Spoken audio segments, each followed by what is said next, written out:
Radium girls worked with a newly invented paint that glowed in the dark. Their job was to paint fine brushstrokes on wristwatches and other small dials. To sharpen the brushes, workers licked the tip to make a fine point for intricate work. The women exposed to the radium-based paint became sick and suffered unbelievable pain before meeting death. Before dying, many sought financial compensation from their employers. Incredibly, the companies fought the dying women in court. Their corporate greed reached shameful levels. In Ottawa, Illinois, the Radium Dial Company would not be demolished until 1985, and conflicting feelings regarding the impact of radium still lingered at that time. Now most all feel the past has been put to rest, and the newly dedicated Radium Girl statue has helped the healing process. I'm Madeline Miller, and I am from Mendota, Illinois, and I go to the University of Illinois. My Radium Girls project that actually just came to completion this year, I started when I was in 8th grade. It actually stemmed from a history fair project that my friends and I put on when I was in 7th grade that actually made it all the way to National History Fair. After our project, it was actually a couple of months afterwards, I was skimming through books with my mom that we had highlighted through, looking for information, etc.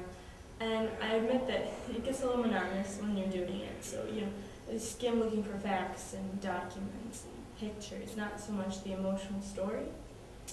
But we were looking through, and my mom had highlighted this section that she wanted me to read, so we were reading through it together, and said that no monument had ever been erected to, commemorate these women. And we talked about that, and really, this was a tragedy. So when we were talking, we were thinking, no monument has ever been erected for this, but it should be. History is something we need to remember, and Ottawa had a history of not speaking about the subject. So, in other words, it had almost been forgotten by the younger generations.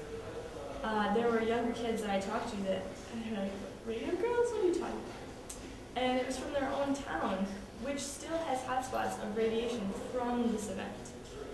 So, I took it upon myself. My teacher, Mrs. Sack, helped me for the first couple of months, year, to talk to the mayor of the town and start making plans, drawing plans. My dad's an artist, so he helped me with the sculpture plans. And in the end, he was asked to do the statue. And that's pretty much how it started. It took 5 years to complete, which is a lot of hard work. It took $40,000 of fundraising. No taxpayer money was used.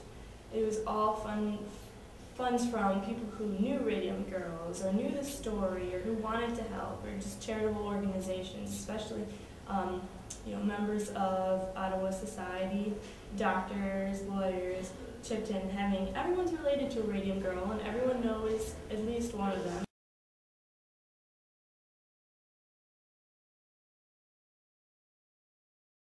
It was a hard project. It definitely, wore down on me.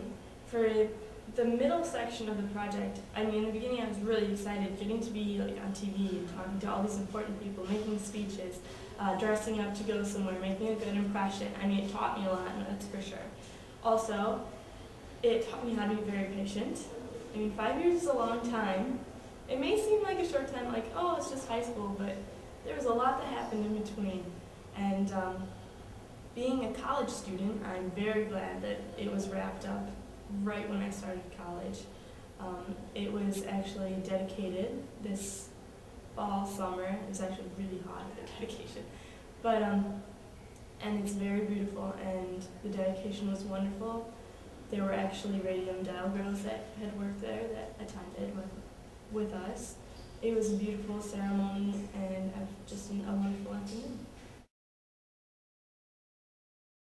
Probably the biggest, best part of this project was how it affected the city. The city really was almost against talking about this subject, but now it's an open subject. There's a monument. People can go and sit and reflect, whereas previous to, they wouldn't talk about it. And not talking about it is just as bad as forgetting. We always need to remember our past in order to not repeat it.